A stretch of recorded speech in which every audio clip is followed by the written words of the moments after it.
Presidenti i Këshillit Evropian përçoi porositë të forta për 6 shtetet të Ballkanit Perëndimor, Ukrainën e Moldavinë. Antonio Costa thotë se deri në fund të mandatit të këtyre institucioneve kësaj legjislature të BE-s, që është vjeshta e vitit 2029, zgjerimi i Unionit është mundësi krejt reale. Kosovo. 3 vjet pasi që dorëzoi aplikimin për të marrë statusin e vendit kandidat për antarësimin në Bashkimin Evropian, Kosova duhet të merr sinjalin pozitiv, sepse këto vende janë pjesë integrale e perspektivës së zgjerimit të Ballkanit Perëndimor.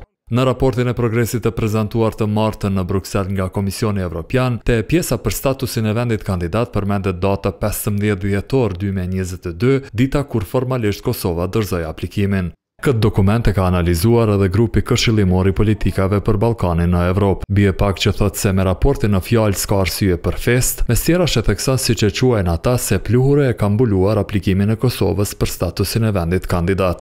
Ndërsa BE-ja zbulon kufizime politike në qasjen e saj ndaj aplikimit për antarësim të Kosovës, raporti përpiqet pothuajse me dëshpërim të identifikojë një farë progrese në reforma për këtë vit raportues. Fatkeqësisht, kjo dëshmon një detyrë pothuajse të pamundur si të kërkosh gjilpërë në kasht. Sipas tyre, ky ishte një vit dëshpërues në Kosovë.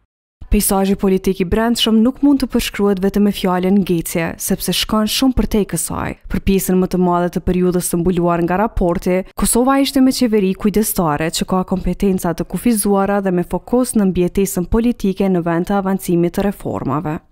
Nga 6 shtetet e rajonit, vetëm Republika e Kosovës nuk e ka statusin e vendit kandidat.